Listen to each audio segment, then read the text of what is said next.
This is Burlington, and here we are in the Channel 17 newsroom at the Center for Media and Democracy. And this is our ongoing series, Nuclear Free Future Conversation. I'm your host, Margaret Harrington. And viewers, let's welcome our guest, Arnie Gundersen, from Fairwinds Energy Education here in Burlington, Vermont, the Chief Engineer for Fairwinds Energy Education, and the newly appointed Community Fellow for the University of Vermont, Community Research Fellow for the University of Vermont. Yeah, hi Margaret, it's nice to be back from Japan and sitting here with you today. Yes, and you were just telling me about the what you saw in Japan and in your last speaking tour. So our title is Fukushima at 5 and the Vermont Yankee decommissioning. What do they mean? So we're drawing the two subjects together. But to start it off, please tell us your impressions there. There's a couple of impressions. First is the people in Japan and in Fukushima Prefecture are wonderful, like people all over the world. But the inhumanity of the Japanese government and the nuclear industry toward the people is just overwhelming. I was so surprised that, they're forcing these people back into radiation areas. And it used to be that the old limit for an acceptable radiation dose was 1 millisievert. And to get people to go back, they actually raised the limit 20 times higher to 20 millisieverts, and they're saying it's safe. Well, right before the accident, 1 was safe, and now to get people back, they've raised the bar. So they're exposed to 20 times more radiation than they would have been. It's really, really awful. And are people being forced to go back to the Fukushima area? Well, what they're doing, the people that were forced to leave are living in resettlement areas. And they're saying that, and they're on a stipend. And they're saying, well, if you want to continue your stipend, you've got to go home. If you want to stay here, you can, but we're not going to pay you anymore. So they have no job, and they have, they've lost their source of income. So they're being forced home into high radiation areas because they're taking their ability to eat away. They're not being paid. It's sad. Yeah. And you had the opportunity to speak to several people there. I met with in one of the resettlement areas, and I met with 22 women who were there that day. And there's 66 of these small buildings. Think of almost about the size of a trailer, if not even smaller. So 1/3 of this little village came out to talk to us for, 3 or 4 hours. One of the unofficial mayor of this group, the real dynamo of a woman, she experienced hair loss, bloody nose, speckles on her skin, and the doctors told her it was stress and not to worry about it. That's not stress; it was radiation damage. But again, that's this inhumanity that I was experiencing. The government and the people associated with the government are singing one song, and it's not what the data suggests. I climbed all over the hills and valleys of Fukushima. We followed radioactive monkeys, and we caught their droppings and put them into radiation meters, and they're highly radioactive. We had hunters kill wild boar, and they're highly radioactive. So the entire mountain range. Think of from Middlebury to the border with Canada, from Lake Champlain all the way up to Mount Mansfield and over the other side, is highly contaminated. And every time they clean one little area, it gets dirty again because it comes down, gets radioactively dirty again because it all comes out of the mountain and settles back into all these places. Arnie, what you're describing is a terrain very much like Vermont. It reminded me a lot of Vermont. It was a lot of rural areas, a couple cities, there's 70,000 people that still can't go home. So that's essentially 2 Burlingtons. And so you're driving through these roads and you come upon these ghost towns. Think of Burlington as a ghost town. And there would be essentially 2 of them. It was really an eye-opener for me. And when you spoke to this woman in particular and to the others, were they used to being listened to? They told us, the 22 women on that particular day told us that we were the first people in 5 years to talk to them about radiation. I mean, the Tokyo Electric didn't talk to them, the government didn't talk to them. We were the first. And we said, well, where do you get your information from? And they said they get it from Tokyo Electric and the government, because those are the only sources that they have available. So that was just an eye-opener. Every time I turned around, I saw people that definitely experienced radiation damage. We had one woman who ran from her house to evacuate, carrying her dog. About a day after the accident, they realized that she needed to be evacuated.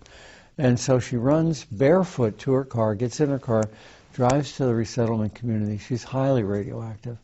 They make her, especially her feet, they make her take her socks off and take showers and wash her down before they let her in. And her feet were black for 3 years from radiation damage. And that's not being spoken about in any of the medical journals. We had a doctor, Dr. Mehdi, who said that he had a thriving clinic, and whenever he treated somebody, he would put, what the cause was. And if it was radiation, he put radiation on the treatment slips. And the Japanese government refused to pay him for any of the radiation illnesses that he was diagnosing. And he went out of business. He lost his clinic. So, and what is the purpose of the government not doing that? Is that they don't want to acknowledge that there is radiation damage to the people? Yeah, it's money. They want to get these other nuclear plants up and running, and if the population is getting ill from radiation effects, it's a lot harder. So they've really banded together with the medical community, and we had numerous doctors say that they were going to lose hospital privileges and things like that. And the people that are keeping track of deaths in Fukushima Prefecture aren't publishing the data. So the entire government infrastructure, from the people in Tokyo to the underlings in the prefecture, are all singing the same song, that this is stress, there's no radiation, and it sure isn't what I found, I'll tell you. And in a sense, they are winning, right, by obliterating the real story. Were it not for the internet, they would have won. And I think the difference between the disaster at Fukushima and the disaster at Chernobyl and TMI is that now we have the internet. It still is an unlevel playing field. There's still so much money on the other side of it that the people are being brainwashed. That that bloody nose you've had for the last 3 weeks is stress. So they are being brainwashed, but they do have, a lot of them who have access to the internet do have an alternative to counter whatever it is the Japanese government is throwing out there. It's follow the money. We've said that before in Vermont Yankee. We've said it. There's a lot of money at stake here, and the people's lives be damned. And the money is being put toward the development of new nuclear power reactors in Japan? Well, they had 54 nuclear plants before the disaster, and they immediately lost 4. Fukushima 1, 2, 3, 4. Right. Another 10 or 15 will likely never start up because they shouldn't have been running in the first place. They were so old and so dangerous. But there's about 30 plants that the government desperately wants to get back up. And the banks want it too, because what's happened is, while these plants have been shut down for the last 5 years, the staffs are continue to being paid so that they when I borrow money from the bank, I've got to have collateral. If I buy a car, they've got to have the title. Yeah. Well, the banks are not just giving this money to these utilities. There's got to be a tacit agreement that we know you're going to start that plant back up. So there's a lot of pressure from the banks and the utilities on the government to turn these plants back on. And there's a global pressure too, right? I think so. Yeah. I definitely think that General Electric here in the States is applying pressure to our State Department to encourage the Japanese to get these nukes up and running again. Now, you mentioned that what is the name of the regulatory commission in Japan that just gave the go-ahead to up the radiation dose that people can get? Yeah, they call it the NRA, Okay. but it's not National Rifle Association. Yeah. It's Nuclear Regulatory Association or agency, maybe. But it's comparable to the NRC here, right? Well, I'd like to believe that, but what's happening now is that the very conservative Abe administration, Abe is the prime minister, is replacing all of the neutral people on that commission, on the Nuclear Regulatory Commission in Japan, with people that want to start nuclear power back up.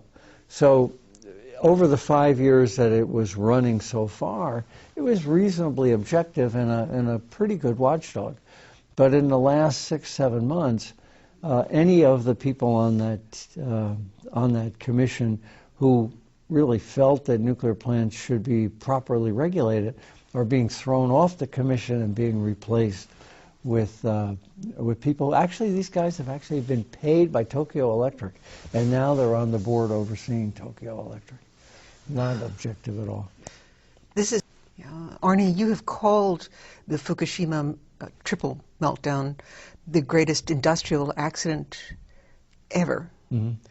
How does it compare to Vermont Yankee and the going forward with the carcass of Vermont Yankee and the other decommissioned nuclear power plants? Well, to turn Vermont Yankee back into a greenfield, to make it so it could be farmed, or there could be a gas plant there, or there could be condos with a riverfront, whatever.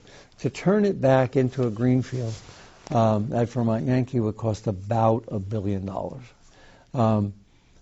Fukushima is going to cost $500 billion to clean up. So, the disaster has, imagine contaminating the Green Mountains and then trying to send people in with shovels to clean it out. That's what they're trying to do. I have never seen more dump trucks and construction vehicles in my life. They have, they put the nuclear waste into bags, and the bags are a cubic meter, and they weigh a ton. And there's 30 million of these bags. Everywhere you go, there's these piles and piles of bags full of radioactive material. And maybe they've cleaned 5 or 10% of the prefecture, but they can't get into the mountains. So what happens is every time you have a storm, or every time now we've got the seeds, the roots are bringing up the radiation into the seeds, and this time of year in Japan, the seeds are blowing in the wind. So these towns are becoming recontaminated with the stuff that's in the mountains. And 90% of the radiation's up there in the mountains. What are they going to do with the plastic bags?